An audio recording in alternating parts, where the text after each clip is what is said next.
नमस्कार साथियों, आप सभी का स्वागत है साइको एक्स में अनुराग सर के साथ। ठीक है दोस्तों, अगर मेरा कंटेंट आपको समझ में आ रहा हो, पसंद आ रहा हो, तो हमारे चैनल को लाइक और सब्सक्राइब ज़रूर कर दें।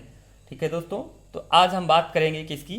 अभिप्रेरणा की। किसकी बात करेंगे? मोटिवेशन की बात करेंगे। तो मोटिवेशन क्या होता है? ठीक है दोस्तों, तो मोटिवेशन क्या होता है? अभिप्रेरणा एक मानसिक प्रक्रिया या आंतरिक शक्ति है जो अंदर से किसी व्यक्ति को कार्य करने के लिए सदैव अभिप्रेरित करती है। ठीक है दोस्तों, अभिप्रेरणा आपका क्या है? अभिप्रेरणा एक मानसिक प्रक्रिया या आंतरिक शक्ति है जो अंदर से किसी व्यक्ति को कार्य करने के लिए क्या करती है? सदैव अभिप्रेरित करती है। और यह प्रोत्साहन तब तक होता है जब तक लक्ष्य की प्राप्ति नहीं हो जाती है।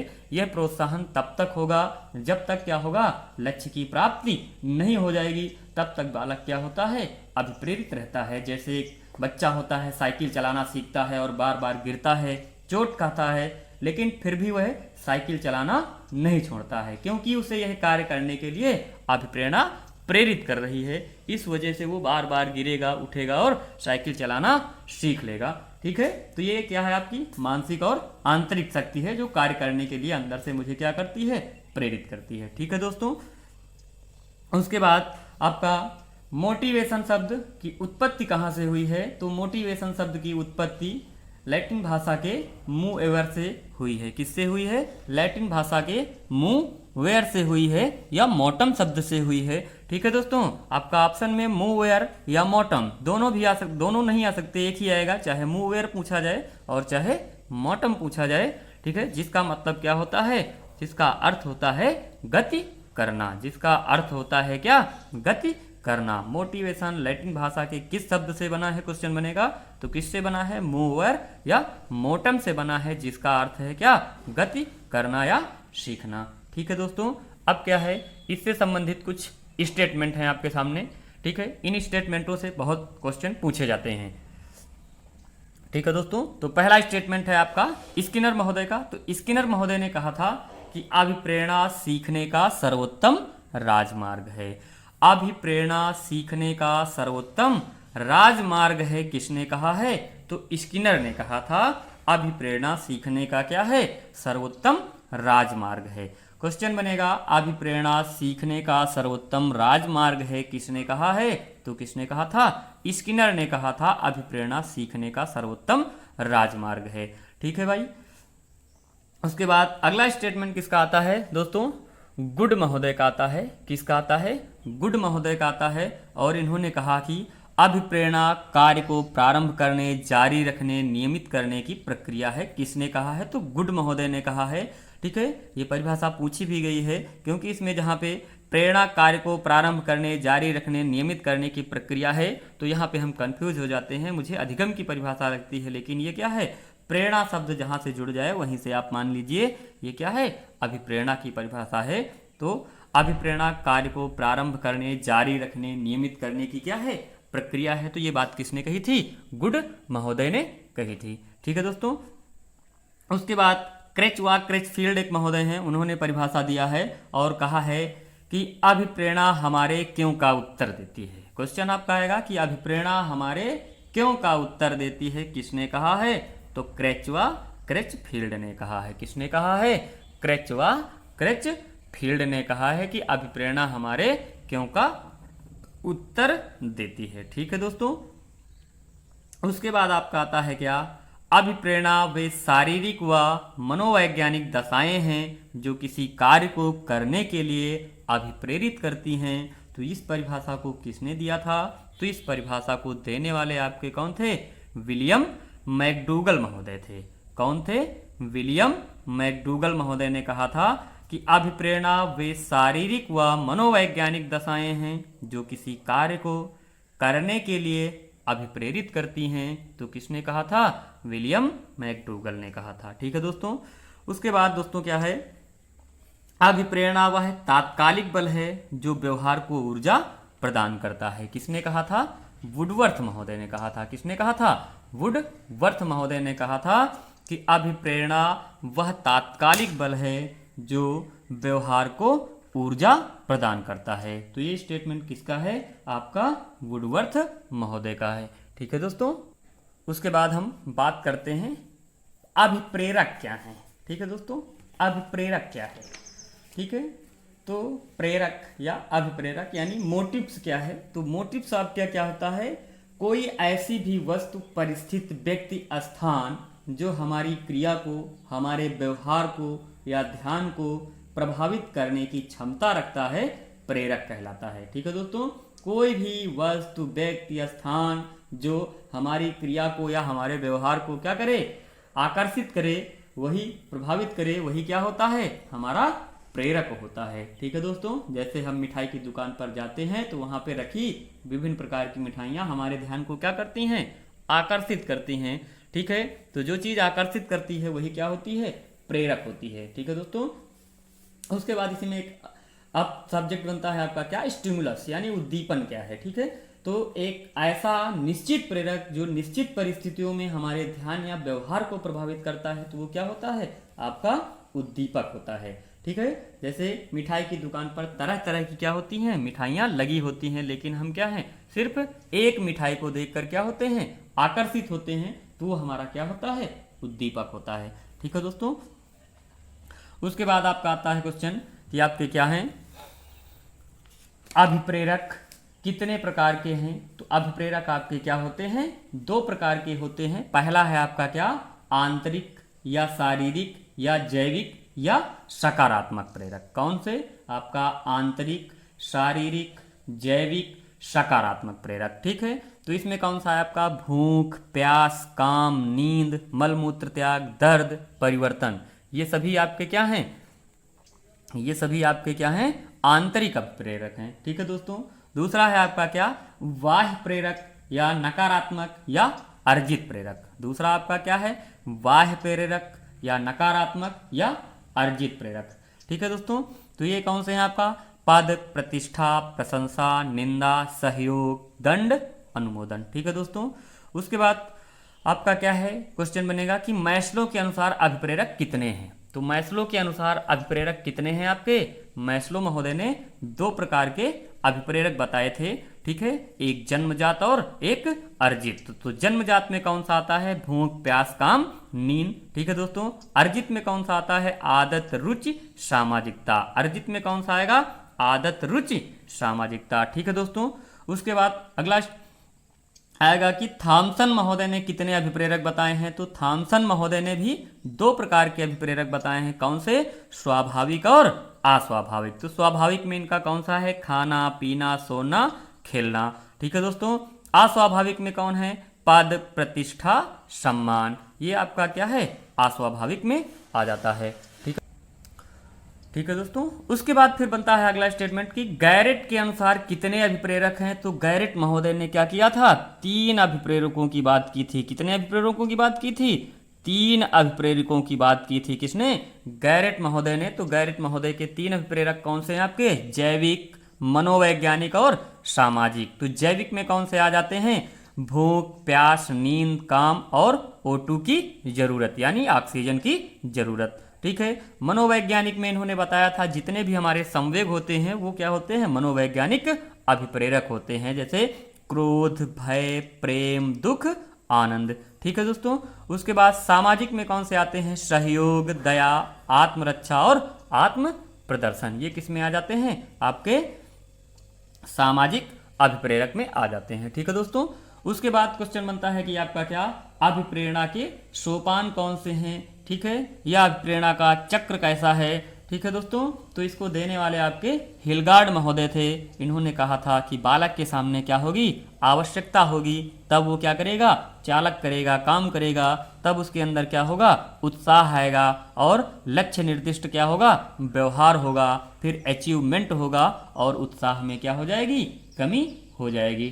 ठीक है दोस्तों, यानी बालक को किसकी जरूरत होगी? आवश्यकता, यानी आवश्यकता किसकी है? ऊर्जा की आवश्यकता है। ठीक है, चालक उसका क्या हो जाएगा? ऊर्जा का मतलब क्या है आपका? भोजन। चालक उसका क्या हो जाएगा? भूख हो जाएगा। ठीक है दोस्तों, अब प्रोत्साहन के रूप में उसे जो कुछ मिलेगा, ठीक है, वो भोजन क्या होगा, उसका इंसेंटिव बन जाएगा। तो इसका चक्र क्या होता है, आवश्यकता, चालक, उत्साह, लक्ष्य, निर्दिष्ट व्यवहार, उपलब्धि और उत्साह में कमी। ठीक है दोस्तों। उसके बाद क्वेश्चन बनता है कि आवश्यकता कितनी प्रकार की होती हैं। तो आवश्यकताएं दो प्रकार की होती हैं। ठीक है दोस्तों, यानी एक अनिवार्य आवश्यकता और एक गैर आवश्यकता। ठीक है, तो पहले हम आवश्यकता के बारे में जाने, नीड क्या है। ठीक है, जब प्राणी में किसी प्रकार की कमी या अधिकता महसूस होती है तो यह उसकी क्या होती है, आवश्यकता कहलाती है। ठीक है दोस्तों, जब प्राणी में किसी प्रकार की कमी या अधिकता महसूस हो तो वह उसकी क्या होती है, आवश्यकता होती है। ठीक है, आवश्यकता पूर्ति न होने पर शरीर में तनाव या असंतुलन होता है, जिसके परिणाम स्वरूप प्राणी क्या होता है, क्रियाशील होता है। ठीक है, हमारी आवश्यकता नहीं पूर्ण होगी तो हम क्या होते हैं, असंतुलित हो जाते हैं और तनाव उत्पन्न होता है हमारे शरीर में, तब हम क्या होते हैं, क्रियाशील हो जाते हैं। ठीक है दोस्तों। उसके बाद आवश्यकताएं कितनी हैं, दो प्रकार की हैं। पहली है आपकी क्या, अनिवार्य आवश्यकता। ठीक है, यानी ऐसी आवश्यकता जिसकी पूर्ति होना क्या है, आवश्यक है। यह शारीरिक या जैविक या जन्मजात होती है, जो सभी प्राणियों में क्या होती है, एक समान पाई जाती है। ठीक है दोस्तों। अनिवार्य आवश्यकता का चक्र कैसा होता है, चक्रीय चक्र होता है। क्वेश्चन बन सकता है कि किस आवश्यकता का अभिप्रेरणात्मक चक्र चक्रीय होता है। तो किस अभिप्रेरणात्मक चक्र का चक्र चक्रीय होगा, अनिवार्य आवश्यकता का होगा। ठीक है दोस्तों। दूसरी होती है आपकी क्या, गैर अनिवार्य आवश्यकता, यानी ऐसी आवश्यकता जिनकी पूर्ति आवश्यक नहीं होती है। ठीक है, ज्यादा जरूरी नहीं होती है, तो उस प्रकार की आवश्यकता को हम क्या कहते हैं, गैर अनिवार्य आवश्यकता कहते हैं। ठीक है दोस्तों।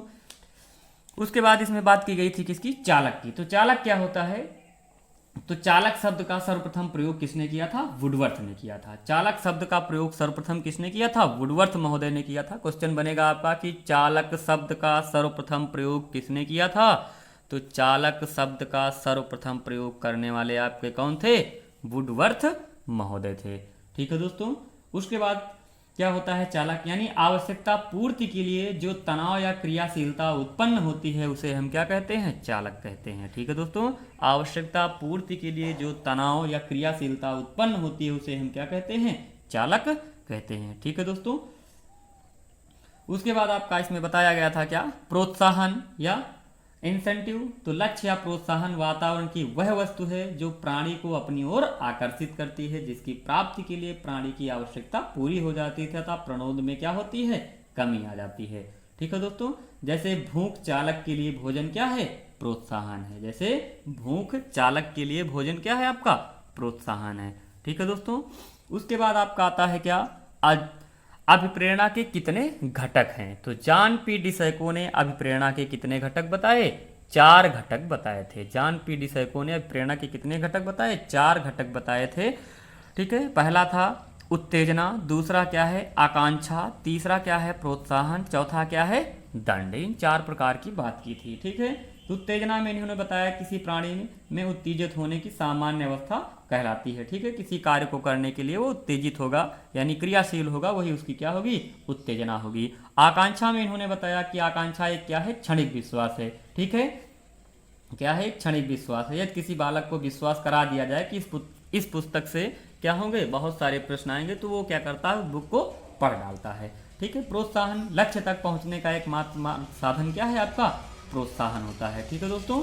उसके बाद दंड है। थार्डाइक महोदय ने कहा बालक को दंड नहीं देना चाहिए। ठीक है, दंड देते समय उसका अपराध बताना भी चाहिए अगर दंड दे रहे हैं। ठीक है, लेकिन इन्होंने कहा कि बालक अगर बार बार एक ही गलती दोहराए तो मुझे क्या करना है, दंड दे सकते हैं। ठीक है दोस्तों।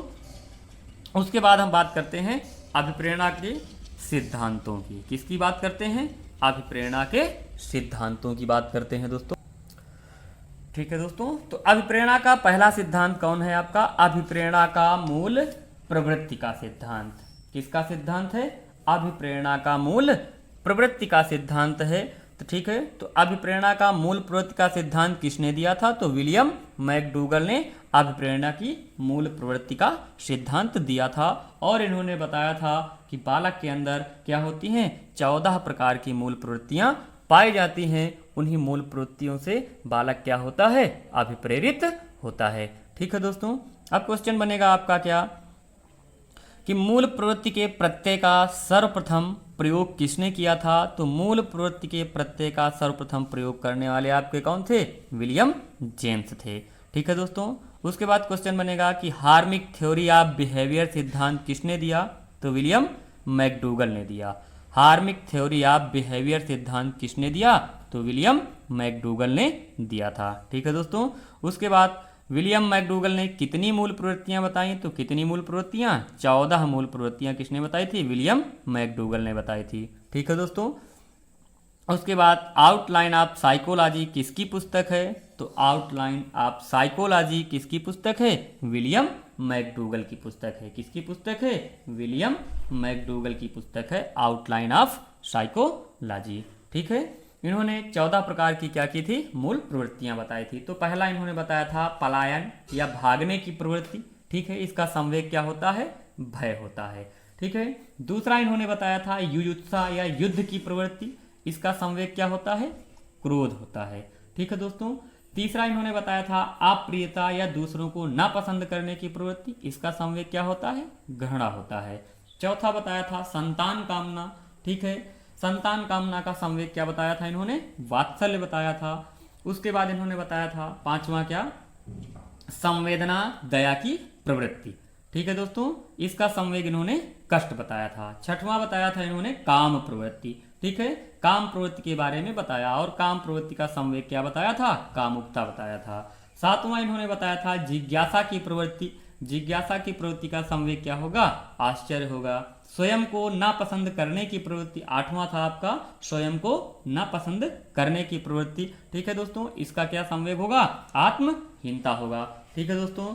उसके बाद नौवां इन्होंने बताया था आत्म प्रदर्शन या श्रेष्ठता की प्रवृत्ति। इसका संवेग इन्होंने बताया था आत्माभिमान। क्या बताया था? आत्माभिमान बताया था। ठीक है दोस्तों। 10वां इन्होंने बताया था सामूहिकता का भाव। सामूहिकता का भाव का मतलब क्या होता है? इसका संवेग इन्होंने बताया था एकाकीपन। ठीक है दोस्तों। 11वें में इन्होंने बताया भोजनान्वेषण की प्रवृत्ति। ठीक है। तो भोजनान्वेषण की प्रवृत्ति का संवेग क्या होगा? भूख होगा। ठीक है। 12 नंबर पे इन्होंने बताया था संग्रहण या अधिकार करने की प्रवृत्ति। तो संग्रहण या अधिकार करने की प्रवृत्ति का संवेग क्या होता है? स्वामित्व होता है। ठीक है दोस्तों। उसके बाद 13 नंबर पे इन्होंने बताया रचनात्मकता की प्रवृत्ति। तो रचनात्मकता की प्रवृत्ति का संवेग क्या होता है आपका? रचनाभूति होता है। ठीक है दोस्तों। उसके बाद इन्होंने 14 नंबर पे बताया था हास्य की प्रवृत्ति। हास्य की प्रवृत्ति का संवेग इन्होंने बताया था क्या? आमोद बताया था। क्या बताया था? आमोद बताया था। ठीक है दोस्तों। उसके बाद अब अभिप्रेरणा के अगले सिद्धांत की बात करते हैं। तो अभिप्रेरणा का अगला सिद्धांत आपका कौन सा आता है? आपका आता है अभिप्रेरणा का मांग सिद्धांत या आवश्यकता अनुक्रम का सिद्धांत या आत्मसिद्धि का सिद्धांत या स्वयथार्थीकरण का सिद्धांत किसने दिया था? तो किसने दिया था आपका? अब्राहम मैस्लो ने दिया था। कब दिया था? 1968 में दिया था। ठीक है। अभिप्रेरणा का मांग सिद्धांत किसने दिया था? तो किसने दिया था? अब्राहम मैस्लो ने दिया। अब्राहम मैस्लो ने दिया था। कब दिया था? 1968 में। ठीक है दोस्तों। और इन्होंने बताया कि जब व्यक्ति अपने अस्तित्व के लिए किसी वस्तु की कमी या आवश्यकता को श्रृंखलाबद्ध तरीके से बांटता है तो निम्न क्रम की मांग पूरा होने पर ही व्यक्ति उच्च क्रम की क्या करता है? मांग करता है। ठीक है दोस्तों। इन्होंने बताया कि जब व्यक्ति अपने अस्तित्व के लिए किसी वस्तु की कमी या आवश्यकताओं को श्रृंखलाबद्ध तरीके से क्या करेगा? पूर्ण करेगा, तो निम्न क्रम की मांग पहले पूर्ण करेगा, उसके बाद उच्च क्रम की मांगों का क्या करता है? प्रयास करता है। ठीक है दोस्तों। तो इन्होंने 3 प्रकार की मांगे, इन्होंने 5 प्रकार की मांगे क्या की थी? बताई थी। ठीक है दोस्तों। इन्होंने कितने प्रकार की मांग बताई थी? 5 प्रकार की मांग बताई थी। ठीक है। तो पहली मांग इनकी थी क्या? शारीरिक आवश्यकता। पहली मांग इनकी क्या थी? शारीरिक आवश्यकता, यानी बालक को पहले जरूरत किसकी होती है? शारीरिक आवश्यकता की होती है, जिसमें आपका क्या होता है? भूख, प्यास, काम, नींद आती है। ठीक है दोस्तों। दूसरी मांग इन्होंने बताई थी सुरक्षा की आवश्यकता, यानी बालक को अब क्या होगा? भोजन मिल जाएगा तो उसको रहने की जरूरत होगी, यानी सुरक्षा की आवश्यकता होगी। तो सुरक्षा की आवश्यकता में इन्होंने आतंकवाद और मकान जैसे चीजों को क्या किया था? शामिल किया था।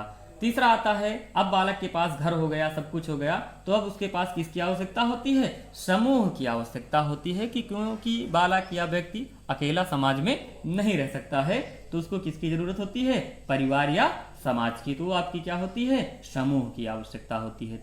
ठीक है दोस्तों। उसके बाद फिर चौथी आवश्यकता थी इनकी क्या? सम्मान की आवश्यकता। अब सब कुछ हो जाता है बालक के पास, तो अब उसकी किस चीज की जरूरत आती है? सम्मान की आवश्यकता आती है। जब बालक को सम्मान भी मिल जाता है, तब वो क्या करता है? आत्मसिद्ध की आवश्यकता प्राप्त करने की कोशिश करता है। यानी वो सोचता है हम संसार में रहें या न रहें, लेकिन मेरे न रहने के बाद भी लोग मुझे क्या करें? याद करें। तो उस प्रकार की मांग को हम क्या कहते हैं? आत्मसिद्ध की आवश्यकता कहते हैं। ठीक है दोस्तों। तो क्वेश्चन बन सकता है कि निम्न मांग कौन सी है? तो निम्न मांग इनकी कौन सी है? भूख, प्यास, काम, नींद, इनकी क्या है? निम्न मांग है। ठीक है दोस्तों। उसके बाद मध्य मांग में इन्होंने सुरक्षा, समूह, सम्मान की आवश्यकता को क्या किया था? शामिल किया था। ठीक है दोस्तों। उसके बाद फिर इनकी आ जाती है क्या? उसके बाद इनकी आ जाती है क्या? उच्च मांग कौन सी? तो उच्च मांग कौन थी आपकी? आत्मसिद्धि की आवश्यकता को इन्होंने क्या किया था? उच्च मांग में रखा था। ठीक है दोस्तों।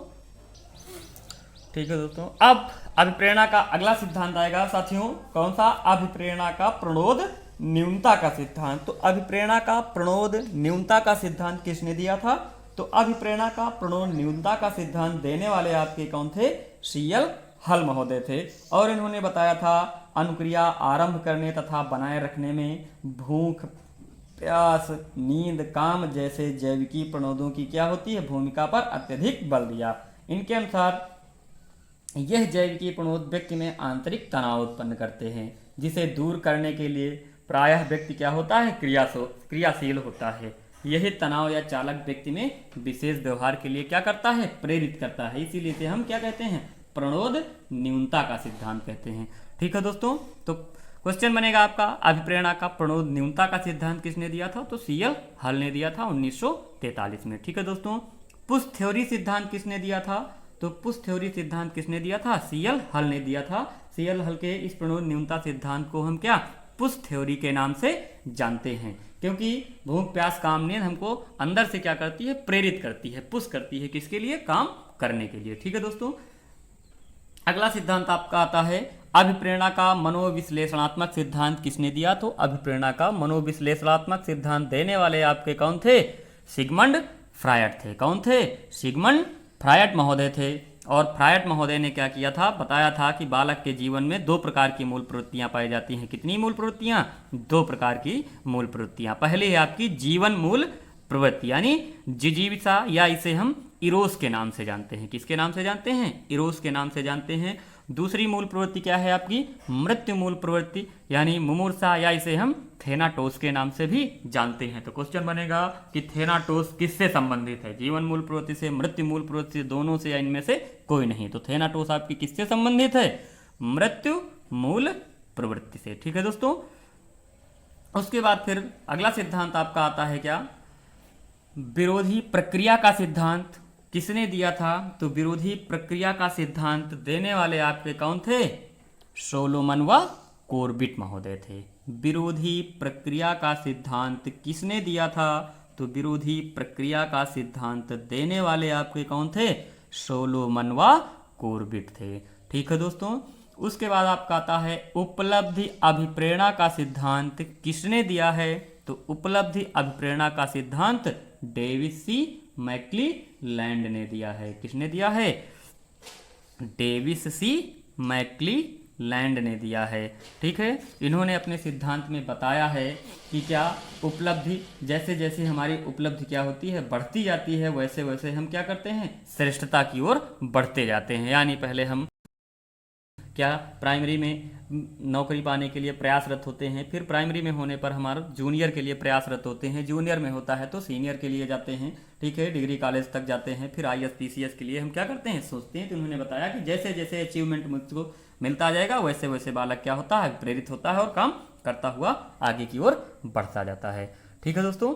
उसके बाद आपका आता है अभिप्रेरणा का प्रोत्साहन सिद्धांत किसने दिया था? तो अभिप्रेरणा का प्रोत्साहन सिद्धांत देने वाले आपके कौन थे? वोल्स एवं काफमैन थे। कौन थे? वोल्स एवं काफमैन महोदय थे, जिन्होंने अभिप्रेरणा का क्या प्रोत्साहन सिद्धांत दिया था। ठीक है, बालक को जैसे जैसे प्रोत्साहन मिलता जाता है, बालक वैसे वैसे काम को क्या होता है, करता हुआ आगे की ओर बढ़ता जाता है। ठीक है, उसके बाद आपका आता है अगला सिद्धांत दोस्तों। तो अगला सिद्धांत कौन सा है साथियों? अभिप्रेरणा का शरीर क्रिया सिद्धांत किसने दिया था? तो मॉर्गन महोदय ने दिया था। क्या? अभिप्रेरणा का शरीर क्रिया सिद्धांत। इन्होंने कहा था कि मानव की प्रत्येक क्रिया का आधार उसका क्या होता है? केंद्रीय प्रेरक अवस्था होती है। ठीक है, यानी सीएमएस होता है, यानी केंद्रीय तंत्रिका तंत्र को इन्होंने क्या किया था? मेन प्रभाव माना था। ठीक है, तो ये अभिप्रेरणा का शारीरिक क्रिया सिद्धांत किसने दिया था? तो मॉर्गन महोदय ने दिया था। ठीक है दोस्तों, उसके बाद आपका आता है आंतरिक अभिप्रेरणा या वास्तविक अभिप्रेरणा का सिद्धांत किसने दिया था? आंतरिक या वास्तविक अभिप्रेरणा का सिद्धांत देने वाले आपके कौन थे?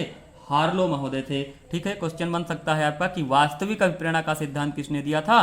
तो हार्लो महोदय ने 1950 में क्या किया था? इस सिद्धांत का प्रतिपादन किया था। ठीक है, आंतरिक यानी बालक क्या होता है? अंदर से प्रेरित होता है, काम करने के लिए वो क्या हो रहा है? अंदर से प्रेरित हो रहा है। ठीक है, तो उस प्रकार का सिद्धांत किसने दिया था? आपका हार्लो महोदय ने दिया था। ठीक है दोस्तों, उसके बाद अगला आता है आपका क्या? दोहरा कारक सिद्धांत। दोहरा कारक सिद्धांत किसने दिया था? तो हर्ज़बर्ग ने दिया था। इसे हम स्वास्थ्य सिद्धांत के नाम से भी जानते हैं। दोहरा कारक न पूछकर क्या किया जा सकता है? स्वास्थ्य कारक सिद्धांत किसने दिया था, ये भी क्वेश्चन में आ सकता है। तो स्वास्थ्य कारक सिद्धांत देने वाले आपके कौन थे? हर्ज़बर्ग महोदय थे। हर्ज़बर्ग महोदय ने क्या किया था? स्वास्थ्य कारक सिद्धांत दिया था। ठीक है दोस्तों, हर्ज़बर्ग महोदय ने स्वास्थ्य कारक सिद्धांत दिया था। ठीक है दोस्तों, उसके बाद अगला आता है आपका कि जीवन प्रत्याशा सिद्धांत किसने दिया था? तो जीवन प्रत्याशा सिद्धांत देने वाले आपके कौन थे? विक्टर ब्रूम महोदय थे। कौन थे? जीवन प्रत्याशा का सिद्धांत देने वाले आपके कौन थे? विक्टर ब्रूम महोदय थे। ठीक है दोस्तों, उसके बाद अब आपका आएगा कौन कौन सी प्रवृत्तियां हैं, मूल प्रवृत्तियां हैं, उनके प्रणेता कौन कौन से हैं। ठीक है दोस्तों, तो पहली है आपकी काम प्रवृत्ति के प्रणेता कौन है? तो काम प्रवृत्ति के प्रणेता आपके कौन है? फ्रायड महोदय हैं। काम प्रवृत्ति के प्रणेता आपके कौन है? फ्रायड महोदय हैं। उसके बाद आपका आता है संवेगात्मक प्रवृत्ति के प्रणेता कौन है? मैकडूगल महोदय हैं। संवेगात्मक प्रवृत्ति के प्रणेता आपके कौन है? मैकडूगल महोदय हैं। ठीक है दोस्तों, उसके बाद आपका आता है आत्म प्रदर्शन प्रवृत्ति के प्रणेता कौन है? आपके एडलर महोदय हैं। कौन से हैं? आपके एडलर महोदय हैं। ठीक है दोस्तों, आत्म प्रदर्शन प्रवृत्ति के प्रणेता कौन है? एडलर महोदय हैं। ठीक है दोस्तों, उसके बाद जिजीविषा प्रवृत्ति के प्रणेता कौन है? शोपेनहावर हैं। तो साथियों, जिजीविषा प्रवृत्ति के प्रणेता कौन है? आपके शोपेनहावर हैं। ठीक है साथियों, उसके बाद प्राण शक्ति प्रवृत्ति के प्रणेता कौन है? बर्गसन महोदय हैं। प्राण शक्ति प्रवृत्ति के प्रणेता कौन है? बर्गसन महोदय हैं। ठीक है साथियों, उसके बाद आपका आता है रचनात्मक प्रवृत्ति के प्रणेता कौन है? तो रचनात्मक प्रवृत्ति के प्रणेता आपके कौन है? ग्रेवर महोदय हैं। कौन है? रचनात्मक प्रवृत्ति के प्रणेता आपके कौन है भाई? ग्रेवर महोदय हैं। ठीक है दोस्तों, उसके बाद आपका आता है सामाजिक प्रवृत्ति के प्रणेता कौन है? तो सामाजिक प्रवृत्ति के प्रणेता आपके थॉर्नडाइक महोदय हैं। कौन है? थॉर्नडाइक महोदय हैं। ठीक है, किसके? आपके सामाजिक प्रवृत्ति के प्रणेता। ठीक है दोस्तों, ये तो था आपका क्या?